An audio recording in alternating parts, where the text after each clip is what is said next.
Praise the Lord. கர்த்தருக்கு ஸ்தோத்திரம் உண்டாவதாக. Hallelujah. அல்லேலூயா. கர்த்தரை துதியுங்கள். Brethren, people normally don't say hallelujah, but I want to say it.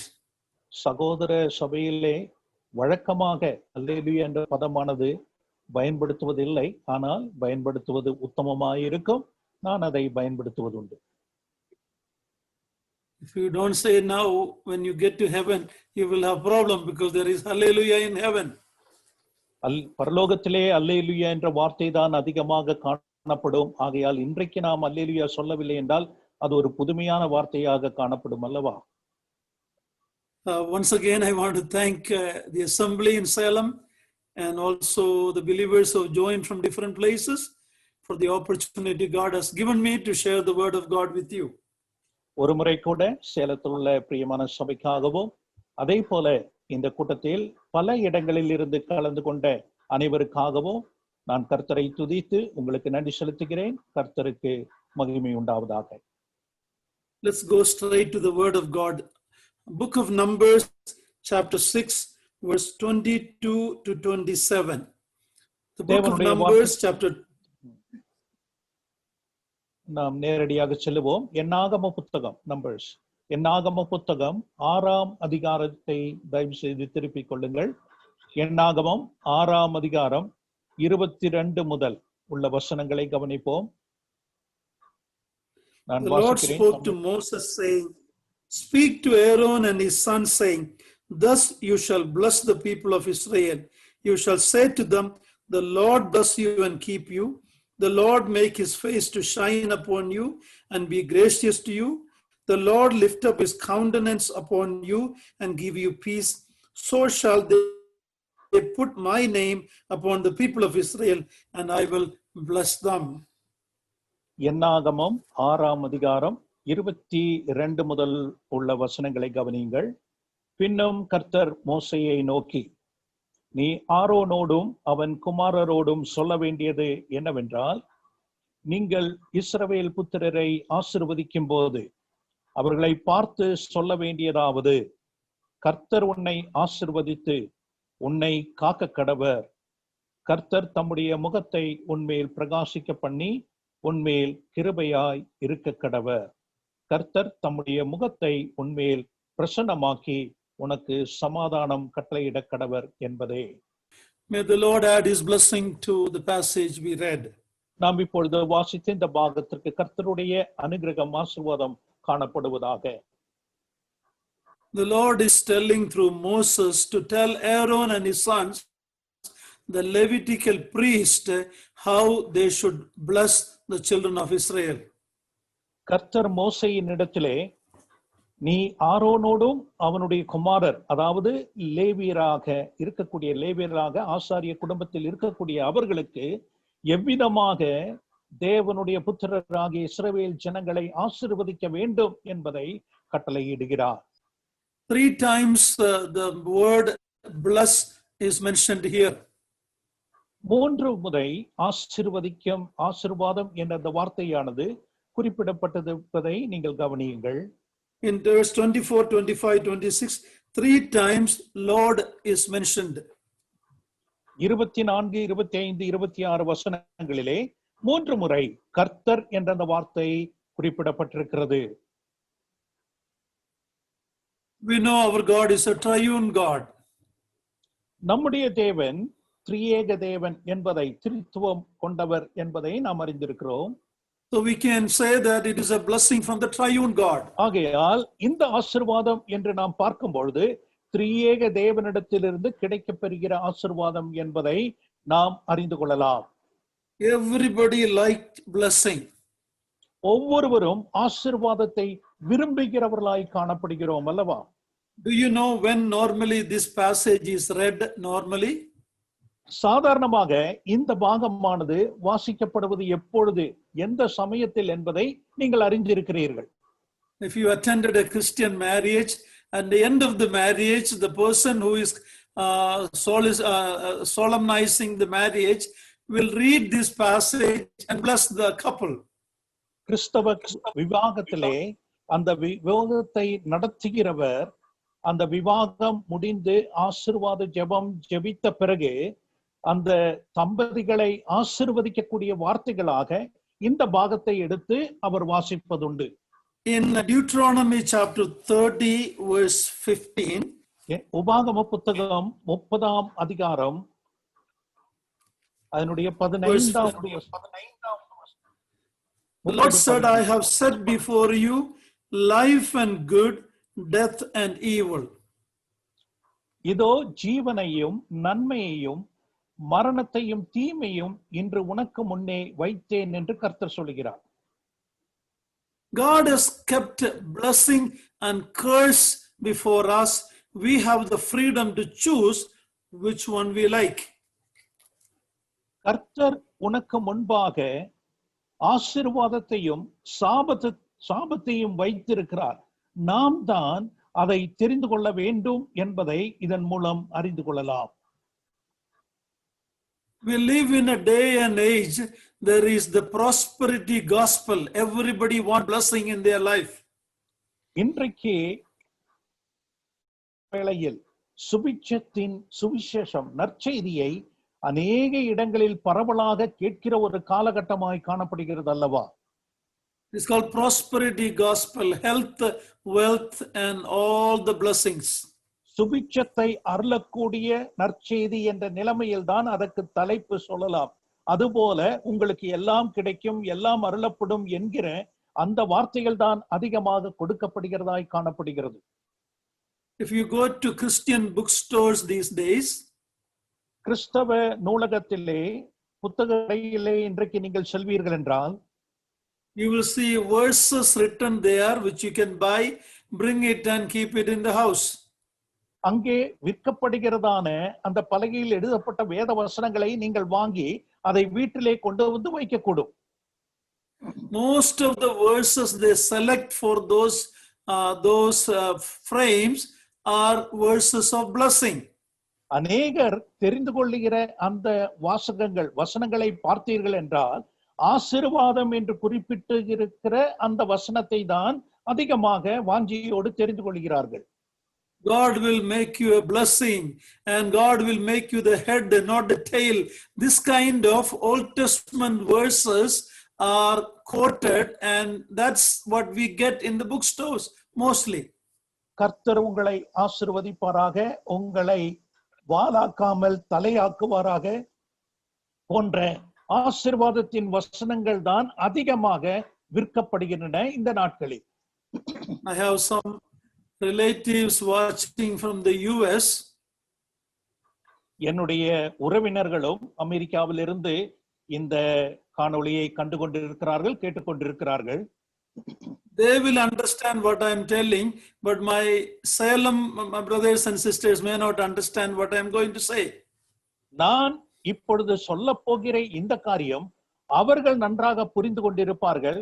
ஆனால் இதை இங்கே தமிழ்நாட்டில் உள்ளவர்கள் இதை புரிந்து கொள்ளாமல் இருக்கக்கூடிய காரியங்களாக இருக்கும் நான் இப்பொழுது சொல்ல போகிற காரியம்.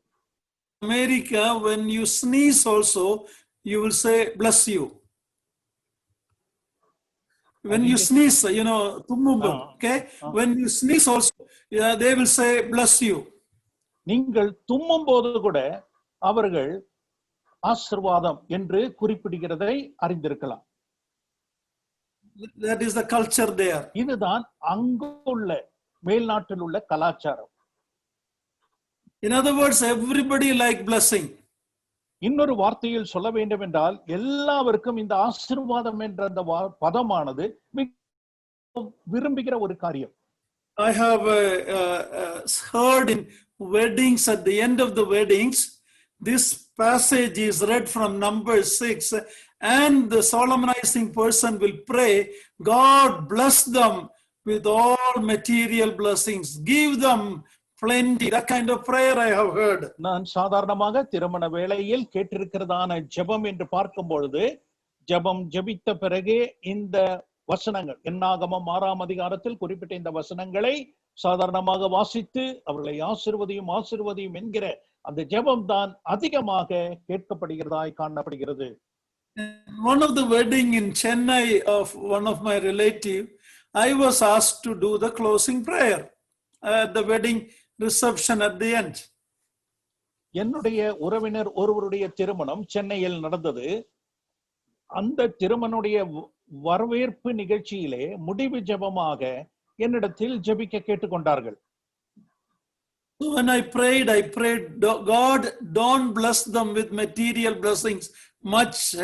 Give them enough for their need and give them contentment. கர்த்தாவே, அவர்களை உலக பொருள்களினால் ஆசீர்வதியாமல் அவர்களுக்கு என்ன தேவையோ அதை மட்டும் நீர் கொடுத்து திருப்தி என்கிற ஒரு காரியம் மட்டும் நீர் அவர்களுக்கு கொடுக்கும்படியாக நான் ஜெபித்தேன். At the end of the prayer, some young people came to me and said, "Uncle, we have never heard anybody praying like that." சில வாலிப பிள்ளைகள் என்னிடத்தில் அந்த வரவேற்பு முடிந்த பிறகு என்னிடத்தில் வந்து, அங்கிள், இது போல உள்ள ஜெபம் எல்லாரும் ஜெபித்ததாக நாங்கள் இதுவரை கேட்டதில்லை. You are praying, don't give them much material prosperity. Normally the servants of God will say, bless them with everything. சாதாரணமாக தேவனுடைய ஊழியர்கள் அவர்களை எல்லா விதத்திலும் ஆசீர்வதியும் தான் என்று ஜெபிப்பார்கள். ஆனால் இந்த விதமான உலக பொருள்களினால் அதிகமாக நீர் ஆசீர்வதிக்க வேண்டாம் என்று சொல்லி ஜெபித்ததை நாங்கள் கேட்டதில்லை. Because I have seen where material prosperity has come, spiritual decline has happened in many believers' life.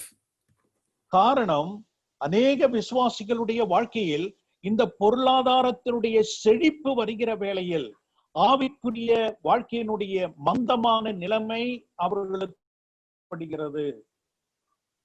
So there's a danger in material prosperity. ஆகையால் இந்த உலக பொருட்களை கொண்டாது நான் செழிப்பு என்று சொல்லும் பொழுது அது ஆபத்து நிறைந்ததாய் காணப்படுகிறது. And I wanted to talk about the conditions for pronouncing this blessing from the previous chapters of the book of Numbers. இந்த என்னாகம புத்தகத்தின் அதன் முந்தியுள்ள அதிகாரத்தை எடுத்துக்கொண்டு இதற்குண்டான நிபந்தனை என்ன, இந்த விதமான ஆசீர்வாதத்தை சொல்லி ஜெபிப்பதற்கு உண்டான நிபந்தனை என்ன என்பதை உங்கள் முன்பாக வைக்க விரும்புகிறேன். But I may not be able to do that today. Most likely next Monday I will cover that. இன்றைக்கு முழுமையாக கூற நேரம் இல்லாதபடியால் கர்த்தருக்கு சித்தமானால் அடுத்த திங்கட்கிழமையும் அதை தொடர்ந்து சிந்திக்கலாம். God is a God of blessing. கர்த்தர் ஆசீர்வாதத்தின் தேவன் என்பதை நாம் அறிந்திருக்கிறோம். When God created man, Adam and Eve, in chapter 1 of Genesis verse 28, we read that God blessed them and told them to multiply and take dominion over all the creatures on the earth. தேவன் தாமே சிருஷ்டிப்பிலே ஆதியாகமம் 1ஆம் அதிகாரத்தில் எல்லாவற்றையும் சிருஷ்டித்த பிறகு தேவன் அவர்களை ஆசீர்வதித்தார் என்று நாம் வாசிக்கிறோம் அல்லவா? But when after the flood, when God blessed Noah, the same blessing to bless and multiply is there, but to rule over, have dominion over, that is missing. ஆனால் ஜலப்பிரளயத்திற்கு பிறகு நோவாவினிடத்திலும் கர்த்தர் பலுகி பெருகி என்று சொல்லி ஆசீர்வாதத்தை குறிப்பிடுகிறார். ஆனால் அவர்களை எல்லாவற்றையும் நடமாடுகிற ஜீவ மிருகங்கள் எல்லாவற்றையும் மேற்கொள்ளும்படியாக அங்கே ஆசீர்வதிக்கிற ஒரு காரியமானது விடுபட்டிருப்பதை நீங்கள் கவனித்துக் கொள்ள வேண்டும். So there is a difference. When sin entered in chapter 3, man cannot have dominion over the creatures. Today animals are afraid of people. That was not the case before. ஆகையால் 1ஆம் அதிகாரத்தில் குறிப்பிட்டப்பட்டதான அந்த ஆசீர்வாதம் 3ஆம் அதிகாரத்திற்கு பிறகு, அதாவது பாவம் உலகத்தில் பிரவேசித்த பிறகு அந்த விதத்தில் உள்ள ஒரு ஆசீர்வாதம் காணப்பட முடியாத நிலைமையிலே மனிதன் இன்றைக்கு மிருக ஜீவன்களுக்கு பயப்பட்டு ஜீவிக்கக்கூடிய ஒரு காலகட்டத்தில் நாம் அதன் பின்பு காண்கிறோம். I wanted to point out the difference between the blessing God has promised to Israelites and the blessing that God has promised to the New Testament church. நான் உங்களுக்கு காண்பிக்க விரும்புகிற ஒரு காரியம், பழைய ஏற்பாட்டிலே தேவனுடைய ஜனமாகிய இஸ்ரவேல் ஜனங்களுக்கு தேவன் கொடுத்ததான ஆசீர்வாதமும், அதன் பிறகு புதிய ஏற்பாட்டிலே கிறிஸ்துவினுடைய சபைக்கு தேவன் கொடுத்திருக்கிறதான ஆசீர்வாதத்தையும் உங்களுக்கு எடுத்து காண்பிக்க விரும்புகிறேன். When God called Abraham in chapter 12 of Genesis 2 and 3, he said, I will bless you and I will make you a blessing. ஆதியாகமம் 12ஆம் அதிகாரத்தில் தேவன் ஆபிரகாமை அழைத்து, உன்னை பெரிய ஜாதியாக்கி உன்னை ஆசீர்வதித்து நீ ஆசீர்வாதமாய் இருக்கக்கூடிய நிலைமையில் தேவன் குறிப்பிடுவதை அங்கே காணலாம். You will become a blessing to others. நீ மற்றவர்களுக்கு ஆசீர்வாதமாய் இருப்பாய் என்று 2ஆம் வசனத்தில் அவர் குறிப்பிடுகிறார். In other words, when God blesses us, whichever way, it is never a terminal. You know what a terminal is? That's Central Terminal, Central Station in Chennai. That's where the train comes and terminates. இன்னொரு வார்த்தையில் அதை சொல்ல வேண்டும் என்றால், கர்த்தருடைய ஆசீர்வாதம் என்று சொல்லும் பொழுது ஒரு இடத்திலே முற்றுப்படுகிற ஒரு காரியம் அல்ல. சென்னை சென்ட்ரல் என்று அந்த ரயில் நிலையத்தை குறிப்பிடுவதனுடைய காரணம் என்ன? அந்த சென்னை சென்ட்ரலோடு கூட ரயில் செல்லுவது நிற்கப்படும், அதற்கு மேலாக செல்லாது. அதுபோல அவ்விதமாக நிறைவடைகிற, முடிவு பெறுகிற, முற்று பெறுகிற காரியம் அல்ல கர்த்தருடைய ஆசீர்வாதம். God's blessing is a channel, never a terminal. ஆகையால் கர்த்தருடைய ஆசீர்வாதம் என்று சொல்லும் பொழுது அது ஒரு வாய்க்காலை போல காணப்படுகிற ஒன்று, அது ஒருபோதும் முற்று பெறுகிற ஒரு காரியம் அல்ல. When we look at the blessing God promised to the Israelites, தேவன் இஸ்ரவேல் ஜனங்களுக்கு கொடுத்ததான இந்த ஆசீர்வாதத்தை நாம் காண்கிற வேளையில், we should never think that it was without any conditions. அது எந்த விதமான நிபந்தனையும் இல்லாமல் கர்த்தர் அவர்களுக்கு ஆசீர்வாதத்தை கொடுத்தார் என்று நாம் நினைக்க கூடாது. In Deuteronomy 28 and the following chapters, we see God giving instruction to Moses to how the Israelites stand on two mountains, on one mountain to proclaim the blessing, another mountain to proclaim the curses, Gerizim and Ebal. நாம் உபாகம புத்தகம் 28ஆம் அதிகாரத்திலே தேவன் இஸ்ரவேல் ஜனங்களுக்காக கொடுக்கப்பட்டதான அந்த ஆசீர்வாதத்தில் 2 மலைகள், ஒன்று Gerizim மலையும் இன்னொன்று ஏபால் மலை. அந்த 2 மலையிலே ஒன்று ஆசீர்வாதமும் இன்னொன்று சாபமும் என்ற நிலைமையில்தான் தேவன் அந்த நிபந்தனையோடு கூட இஸ்ரவேல் ஜனங்களுக்கு கொடுப்பதை நாம் அங்கே வாசித்து அறிந்து கொள்ளலாம். In Deuteronomy 30, after we read 15, but now let's look at verse 16. நாம் உபாகமம் 28ஆம் அதிகாரம், No, 30, chapter 30, 15 we read. Now look at 16, verse 16. 30ஆம் அதிகாரம், உபாகமம் 30ஆம் அதிகாரம், அதனுடைய 16வது வசனத்தை கவனிங்கள். 16வது வசனம், 30:16.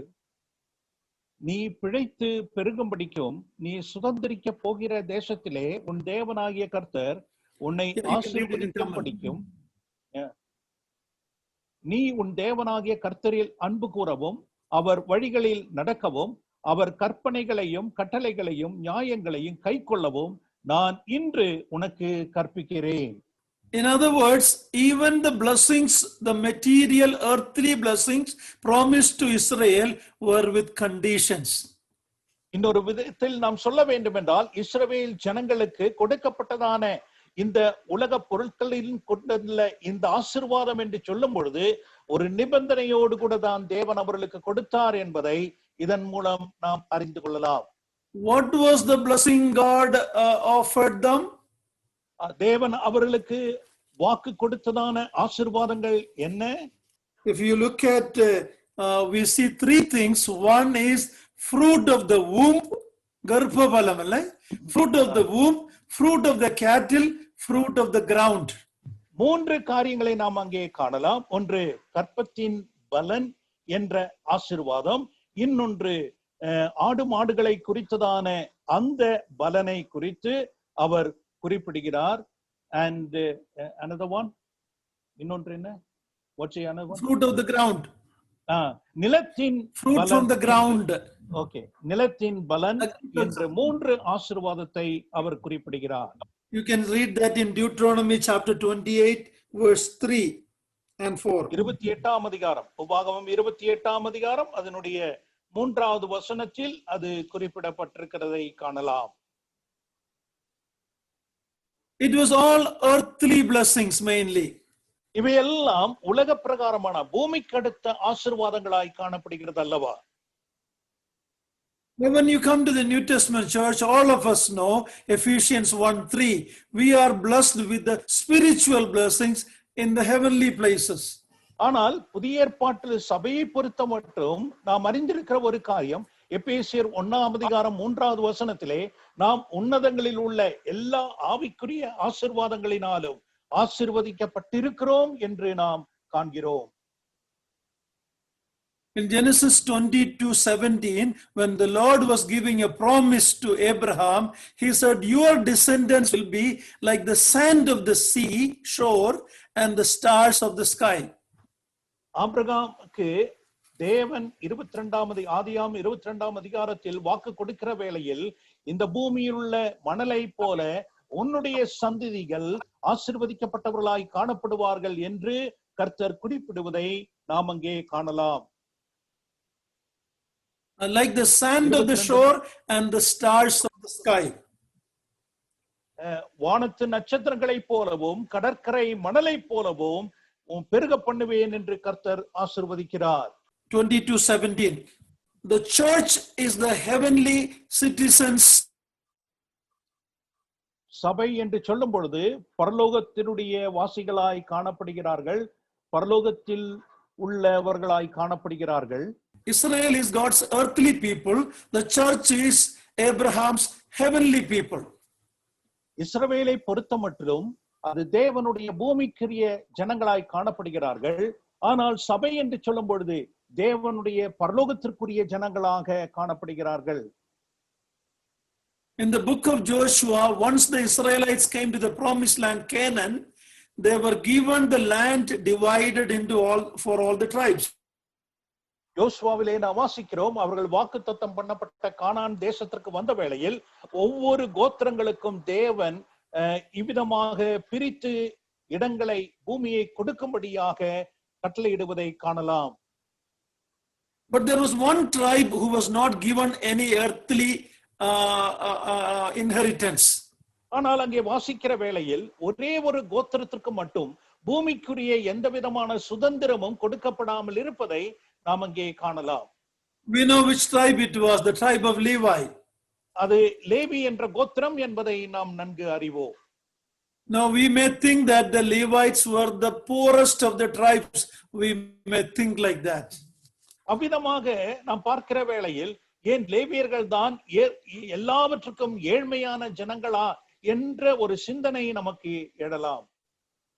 But actually it is the opposite, because they were the richest tribe, because God was their inheritance. ஆனால் அதற்கு எதிர்ப்பதமாக தான் நாம் நினைக்க வேண்டும். காரணம், எல்லா கோத்திரங்களை விட மிகவும் ஐஸ்வர்யவான்களாக அவர்கள் காணப்பட்டார்கள். காரணம், தேவன் தான் அவர்களுக்கு சுதந்திரவாளியாய் காணப்படுகிறார். God was their inheritance. தேவன் ஒருவரே அவர்களுக்கு எல்லா விதத்திலும் சுதந்திரமாய் காணப்படுகிறார்.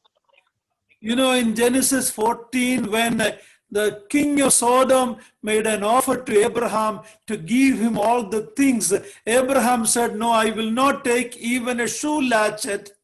And the next chapter, God comes to Abraham and say, Abraham, do not fear, I am your exceeding great reward.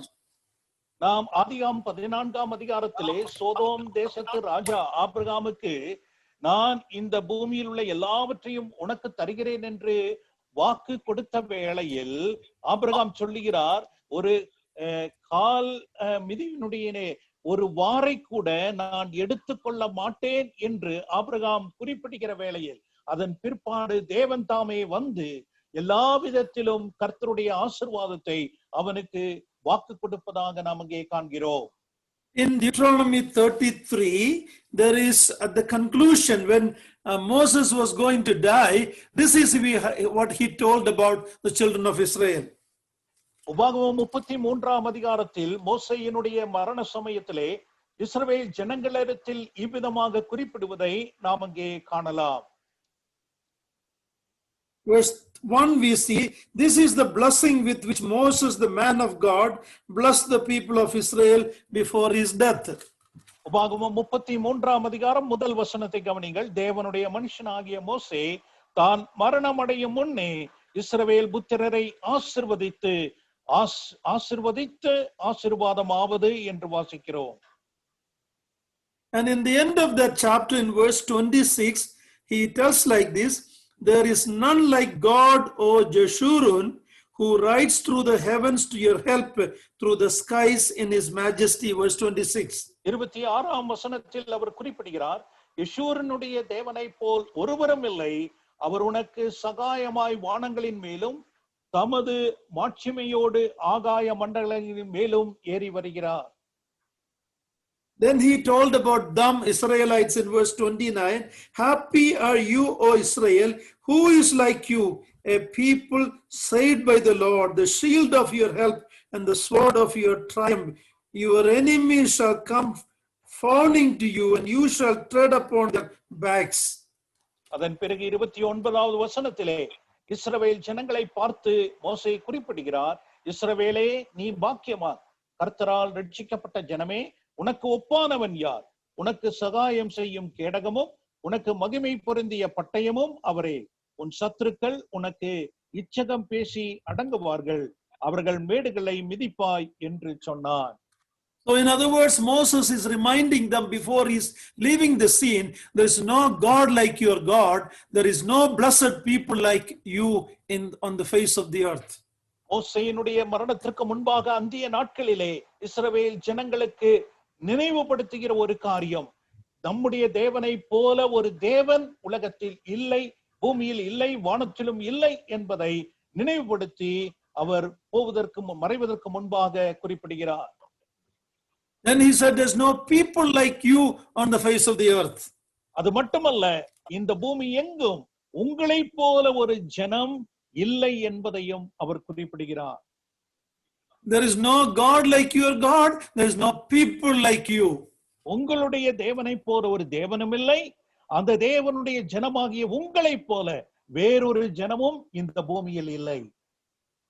Dear brothers and sisters, this is the point I want to bring to our attention.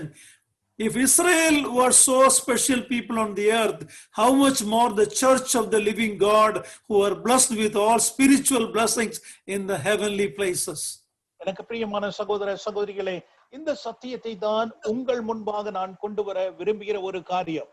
இஸ்ரவேல் ஜனங்கள் தேவனுடைய பார்வையில் இவ்வளவு விலையேற பெற்றவர்களாய் காணப்படுகிறார்கள் என்றால், அவருடைய விலையேற பெற்ற விசேஷித்த சபையானது எந்த அளவிற்கு தேவனுடைய பார்வையில் விலையேற பெற்றவர்களாய் காணப்படுகிறார்கள்.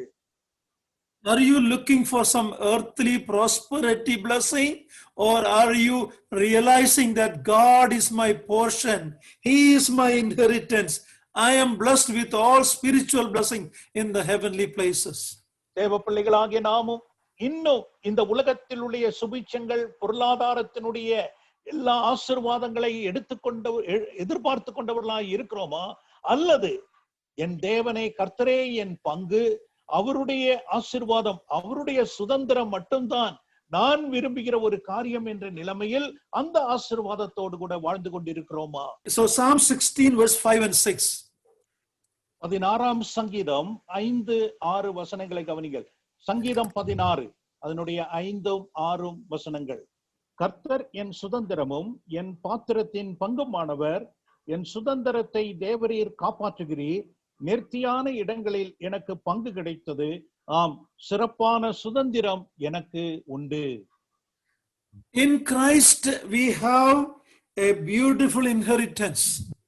கிறிஸ்துவுக்குள் நாம் ஒரு மனோகரமான சுதந்திரத்தை பெற்றவர்களாய் காணப்படுகிறோம். In Ephesians, that is what we read so many times, we are in Christ. நாம் எபேசியரிலே அநேக முறை கிறிஸ்துவுக்குள் என்ற அந்த வசனத்தை நாம் அதிகமாக வாசிக்கிறோம் அல்லவா? We are the most blessed people on the face of the earth as the believers in the New Testament church. இந்த உலகத்திலே பூமியின் மீது நம்மை போல இந்த புதிய ஏற்பாட்டு சபையாகிய நாம் மட்டும்தான் மிகவும் அதிகமாக ஆசீர்வதிக்கப்பட்ட ஜனமாய் காணப்படுகிறோம். Yes, Israel was an earthly blessed people of God, chosen by God in the earth. இஸ்ரவேல் ஜனங்கள் பூமிக்குரிய ஆசீர்வதிக்கப்பட்ட தேவனால் தெரிந்து கொள்ளப்பட்ட ஜனங்களாய் காணப்படுகிறது போலவே, they were promised the blessing of the womb, blessing of the ground, blessing of the cattle. அவர்கள் கற்பத்தின் கனியும் ஆடு மாடுகளின் கனியுமாக நிலத்தின் கனியுமாக ஆசீர்வதிக்கப்பட்டது போல, but even when they disobeyed, God has removed from the land. They did not continue in that blessing. அவர்கள் தேவனுக்கு கீழ்ப்படியாமல் இருந்த வேளையில் அவர்களை அந்த தேசத்திலிருந்து தேவன் மாற்றிவிட்டு அந்த ஆசீர்வாதத்தில் தொடர்ந்து இராதபடி தேவன் செய்தார். But when you look at the New Testament teaching, ஆனால் புதிய ஏற்பாட்டு சத்தியத்தில் நாம் வருகிற வேளையில், there is never a material prosperity promised in the New Testament for the believers in the New Testament church. புதிய ஏற்பாட்டு சபைக்கு, புதிய ஏற்பாட்டு விசுவாசிகளுக்கு ஒருபோதும் பூமிக்குரிய ஆசீர்வாதங்களை தேவன் வாக்குத்தத்தம் பண்ணினதாக நாம் வாசிப்பது கிடையாது. But in contrary to that, let's read John 16:33. Let's see what is promised. ஆனால் அதற்கு எதிராக யோவான் 16ஆம் அதிகாரம் 33வது வசனத்திலே தேவன் என்ன வாக்கு கொடுத்திருக்கிறார் என்று நாம் அங்கே வாசிக்கிறோம். That is a promise. It's a sure thing. இது ஒரு வாக்குத்தத்தம், ஒரு உறுதியான நிலையான வாக்குத்தத்தமாக யோவான் 16ஆம் அதிகாரம் 33வது வசனத்தில் நாம் அதை காண்கிறோம். Please read it. என்னிடத்தில் உங்களுக்கு சமாதானம் உண்டாயிருக்கும் பொருட்டு இவைகளை உங்களுக்கு சொன்னேன். உலகத்தில் உங்களுக்கு உபத்திரவம் உண்டு, ஆனாலும் திடன் கொள்ளுங்கள், நான் உலகத்தை ஜெயித்தேன் என்றார். There is tribulation for you in the earth. That is an assurance for any child of God who wanted to live for the Lord. கர்த்தருக்காக வாழ விரும்புகிற ஒவ்வொருவருக்கும் தேவன் கொடுக்கிற ஒரு உறுதியான வாக்குத்தத்தம் தான் உங்களுக்கு உபத்திரவம் இந்த உலகத்தில் உண்டு என்பதை கர்த்தர் குறிப்பிடுகிறார். Look at another verse, 2 Timothy chapter 3 verse 12. இரண்டாவதாக 2 தீமோத்தேயு 3ஆம் அதிகாரம் 12வது வசனத்தை கவனியுங்கள். 2 தீமோத்தேயு, Indeed, all who desire to live a godly life in Christ Jesus will be persecuted. 2 தீமோத்தேயு 3ஆம் அதிகாரம் 12வது வசனத்தில் அப்போஸ்தலனாகிய பவுல் குறிப்பிடுகிற காரியத்தை கவனியுங்கள். 2 தீமோத்தேயு 3:12. அன்றியும் கிறிஸ்து இயேசுவுக்குள் தேவ பக்தியாய் நடக்க மனதாயிருக்கிற யாவரும் துன்பப்படுவார்கள். That is an assurance given to the New Testament believers if you and I want to live a godly life. நானும் நீங்களும் புதிய ஏற்பாட்டு விசுவாசிகளாய் இருக்கிற வேளையில், கர்த்தருக்காக ஒரு தெய்வ பக்தி உள்ள வாழ்க்கை வாழ விரும்புகிற வேளையில் இந்த ஒரு உறுதியை தான் வாக்குத்தத்தமாக நாம் பெற்றுக்கொள்கிறோம். We also know the Lord's Sermon on the Mount, beginning with Matthew 5, the Beatitudes. We all know that verses. மத்தேயு 5ஆம் அதிகாரத்திலே மலை பிரசங்கத்திலே இவ்விதமான பாக்கியவான்கள் என்று சொல்லி கர்த்தர் ஆரம்பிக்கிற அந்த பிரசங்கத்தை நாம் நன்கு அறிவோம். And there in verse 10 and 11, we are told, blessed are those who are persecuted for righteousness' sake, for theirs is the kingdom of heaven. Blessed are you when others revile you and persecute you, and utter all kinds of evil against you falsely on my account. Rejoice and be glad, for your reward is great in heaven. For so they persecuted the prophets who were before you. மத்தேயு 5ஆம் அதிகாரம் 10 முதல் வசனங்களை கவனிங்க. 10 முதல் 12 வரை. நீதியின் நிமித்தம் துன்பப்படுகிறவர்கள் பாக்கியவான்கள், பரலோக ராஜ்யம் அவர்களுடையது. என் நிமித்தம் உங்களை நிந்தித்து துன்பப்படுத்தி பலவிதமான தீமையான மொழிகளையும் உங்கள் பேரில் பொய்யாய் சொல்வார்களானால் பாக்கியவான்களாய் இருப்பீர்கள். சந்தோஷப்பட்டு களிகூறுங்கள், பரலோகத்தில் உங்கள் பலன் மிகுதியாய் இருக்கும். உங்களுக்கு முன்னிருந்த தீர்க்கதரிசிகளையும் அப்படியே துன்பப்படுத்தினார்களே. Here the Lord says, for my sake, if you are persecuted, you are a blessed person. என் நிமித்தமாக உங்களை நிந்தித்து துன்பப்படுத்துகிற வேளையில் நீங்கள் பாக்கியவான்களாய் இருப்பீர்கள் என்று கர்த்தர் சொல்லுகிறார். Mark 8:35, the same thing is repeated by saying, for my sake and the gospel's sake. Mark எழுதின சுவிசேஷம் 8ஆம் அதிகாரம் 35வது வசனத்திலே இதே வாசகமானது குறிப்பிடப்பட்டிருக்கிறது. அங்கே இன்னொரு வார்த்தையும் சேர்க்கப்பட்டிருக்கிறது. கவனிங்கள், மார்க் 8ஆம் அதிகாரம் 35வது வசனம். தன் ஜீவனை ரட்சிக்க விரும்புகிறவன் அதை இழந்து போவான், என் நிமித்தமாகவும் சுவிசேஷத்தின் நிமித்தமாகவும் தன் ஜீவனை இழந்து போகிறவன் அதை ரட்சித்துக் கொள்ளுவான்.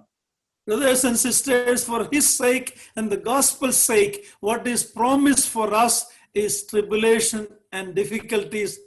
That is the promise from God. எனக்கு அருமையான சகோதர சகோதரிகளே, கர்த்தர் நமக்கு தந்திருக்கிறதான வாக்குத்தத்தம் என்று சொல்லும் பொழுது, இந்த உலகத்தில் கர்த்தர் நிமித்தமாகவும் சுவிசேஷத்தின் நிமித்தமாகவும் பாடுகளும் உபத்திரவும் தான் நமக்கு வாக்கு கொடுத்திருக்கிறார். I want to also point out in Matthew 5 verse 3 we read, blessed are the poor in spirit, for theirs is the kingdom of heaven. Look at that.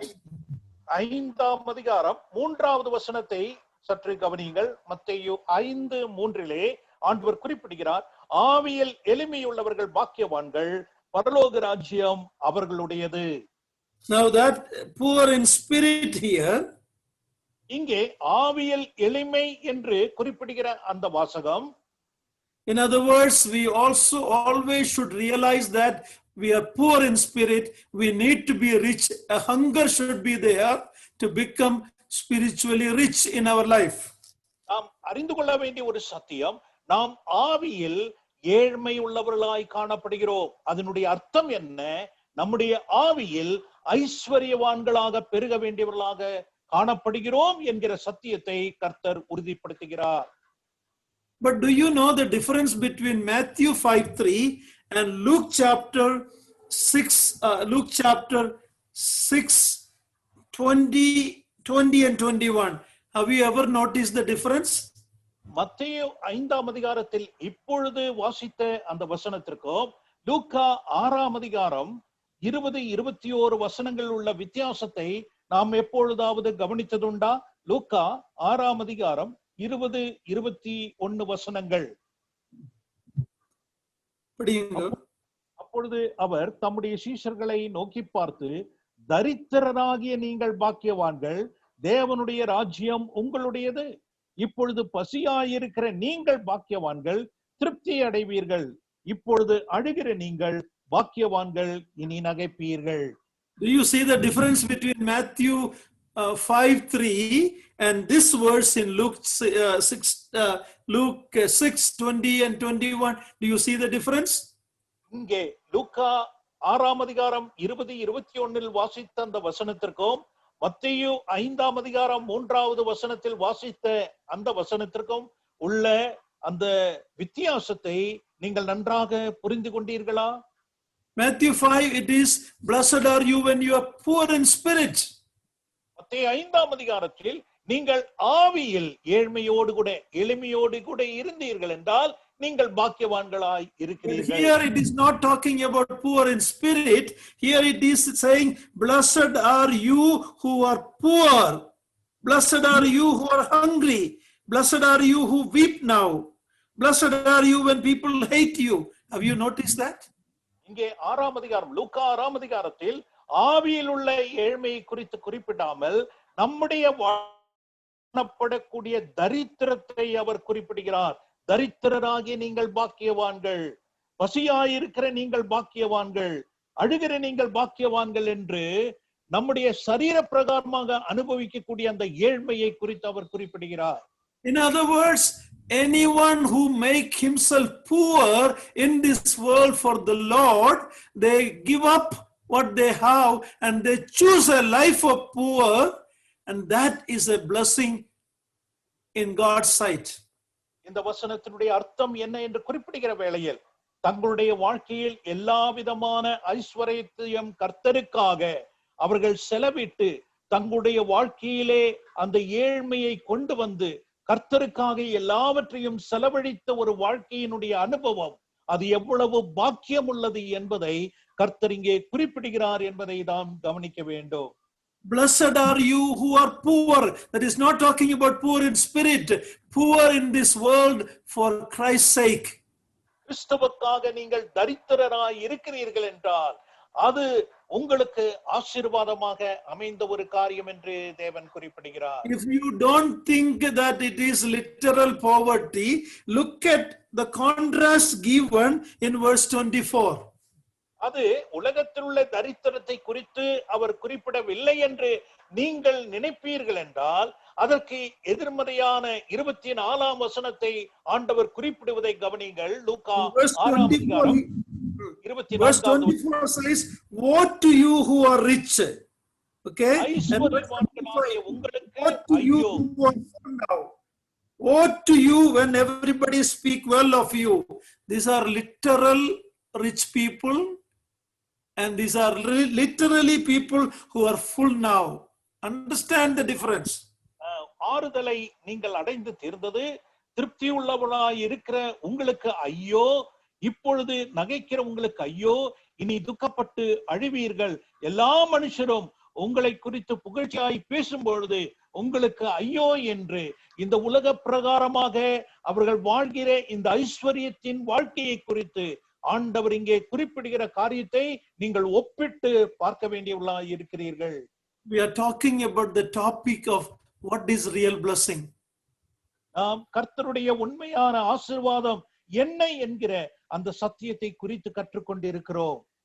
If a believer is trying to accumulate money in this world and live a posh, comfortable life, you learn these verses.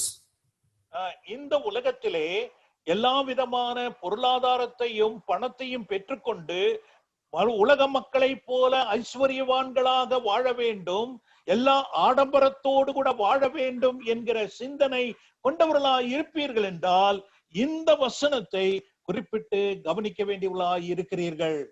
We all need to be spiritually poor. We should have a hunger to know more and to become rich spiritually. நாம் ஆவியில் ஏழ்மையுள்ளவர்களாய் எளிமையுள்ளவர்களாய் காணப்படுகிறோம் என்றால் இந்த நீதியின் காரியங்கள் ஆவிக்குரிய காரியங்களை குறித்ததான அந்த பசி தாகம் உடையவர்களாக அதை குறித்து அதிகமாக அறிந்து ஐஸ்வர்யவான்களாக வேண்டும் என்று கர்த்தர் விரும்புகிறார். But if we are hoarding things and trying to live a comfortable rich life in this world, listen to James chapter 5 verse 1. ஆனால் இந்த உலகத்தில் உள்ள பொருளாதாரத்தை எல்லாவற்றையும் சேர்த்து வைத்து இந்த உலகத்தில் உள்ள சுக சௌகரியங்களில் வாழ வேண்டும் என்று நாம் வாழ விருப்பம் உள்ளவர்களாய் இருப்போம் என்றால் யாக்கோபு 5ஆம் அதிகாரத்தில் அவர் என்ன குறிப்பிடுகிறார் என்பதை கவனியுங்கள். Come now, you rich, weep and howl for the miseries that are coming upon you. முதல் வசனம் 5:1 கவனியுங்கள். ஐஸ்வர்யவான்களே கேளுங்கள், உங்கள் மேல் வரும் நிர்பந்தங்களின் நிமித்தம் அலறி அழுங்கள். God is giving a warning to believers who are trying to accumulate and live a very high comfortable life in this world. இந்த உலகத்தில் உள்ள எல்லா சுக சௌகரியத்தோடும் ஆடம்பரத்தோடு கூட வாழ வேண்டும் என்று விரும்புகிற விசுவாசிகள் என்று சொல்லுகிறவர்களாகிய அவர்களுக்கு கர்த்தர் கொடுக்கிற எச்சரிப்பின் வசனங்கள் தான் இவை என்பதை புரிந்து கொள்ள வேண்டும். What is God desiring from you and I? உங்களிடத்திலும் என்னிடத்திலும் கர்த்தர் விரும்புகிற காரியம் என்ன? Look at Matthew 16:25. மத்தேயு 16ஆம் அதிகாரம் 25வது வசனத்தை கவனியுங்கள். மத்தேயு 16ஆம் அதிகாரம் அதனுடைய 25வது வசனம். Matthew 16:25. 16:25. Whoever will save his life will lose it. Whoever loses his life for my sake will find it. 25வது வசனம். தன் ஜீவனை ரட்சிக்க விரும்புகிறவன் அதை இழந்து போவான், என் நிமித்தமாக தன் ஜீவனை இழந்து போகிறவன் அதை கண்டடைவான். This is totally opposite to the values of the world. இந்த உலகத்தில் உள்ள பொருட்களினுடைய மதிப்பிலே மிகவும் எதிர்ப்பதமாய் காணப்படுகிற வார்த்தை அல்லவா இந்த வசனங்கள்? As a child of God, you and I are supposed to lose things here to gain it in eternity. தேவனுடைய பிள்ளை என்ற நிலைமையிலே இந்த உலகத்திலுள்ள ஒவ்வொரு காரியங்களையும் நாம் இழந்து பரலோகத்திலே நித்தியத்திலே எல்லாவற்றையும் பெற வேண்டியவர்களாய் காணப்படுகிறோம். Rich on earth, you will be mostly poor in heaven. இந்த உலகத்திலே மிகவும் ஐஸ்வர்யவான்கள் காணப்படுகிறவர்கள் பரலோகத்திலே நித்தியத்திலே ஏழ்மையாய் காணப்படுவார்கள். But for Christ's sake, you choose a humble, a simple life, you will be rich in heaven. ஆனால் கிறிஸ்துவின் நிமித்தமாக இந்த உலகத்திலே ஏழ்மையான ஒரு வாழ்க்கையை நீங்கள் விரும்புகிறீர்கள் என்றால் பரலோகத்திலே மிகுந்த ஐஸ்வர்யவான்களாக நீங்கள் காணப்படுவீர்கள். One of the conditions for discipleship is, unless you give up everything you have, you cannot be my disciple. கிறிஸ்துவினுடைய சீஷன் என்ற நிலைமையிலே கர்த்தர் கொடுக்கிற நிபந்தனைகளில் ஒன்றுதான், நீங்கள் எல்லாவற்றையும் விட்டு என்னை பின்பற்றாவிட்டால் என்னுடைய சீஷராய் இருக்க மாட்டீர்கள் என்று குறிப்பிடுகிறாரே. I have not come to the topic, the conditions in Numbers chapter 1 to 6. Lord willing, next week we will look at that. அதில் உள்ள எண்ணாகமத்திலே நாம் கவனித்த அந்த வசனங்களில் உள்ள நிபந்தனைகளை குறித்து நான் இன்னும் குறிப்பிடவில்லை. கர்த்தருக்கு சித்தமானால் அடுத்த வகுப்பிலே நாம் அதை காண்போம். Brothers and sisters, a believer cannot live a life of extravagance, rich, pleasant, comfortable life in this world for many reasons. I'll say this and close it. எனக்கு அருமையான சகோதர சகோதரிகளே, இந்த உலகத்திலே விசுவாசிக்கிற நாம் எல்லா விதமான சுக சௌரியத்தோடு கூட உலக மக்களை போல ஆடம்பரமாக வாழ்வதற்கு உள்ளவர்கள் அல்ல என்பதை ஒரு சில காரணங்களை சொல்லி நான் முடிக்க விரும்புகிறேன். If you have enough in this world, there are multitudes who don't have even a meal in this earth. இந்த உலகத்திலே நீங்கள் எல்லாவற்றையும் பெற்று சுக சௌரியமாய் எல்லாவற்றையும் கொண்டவர்களாக நீங்கள் வாழ்கிறேன் என்று சொல்கிறீர்கள் என்றால், ஒருவேளை உணவு கூட இல்லாமல் பசியோடு காணப்படுகிற எத்தனை ஜீவன்கள் இந்த உலகத்தில் உண்டு என்பதை நீங்கள் அறிந்து கொள்ள வேண்டும். Secondly, God has given us resources to help the needy in this world. இரண்டாவது, தேவன் தாமே நமக்கு இந்த காரணங்களை எல்லாம் தந்திருக்கிறார். எதற்காக?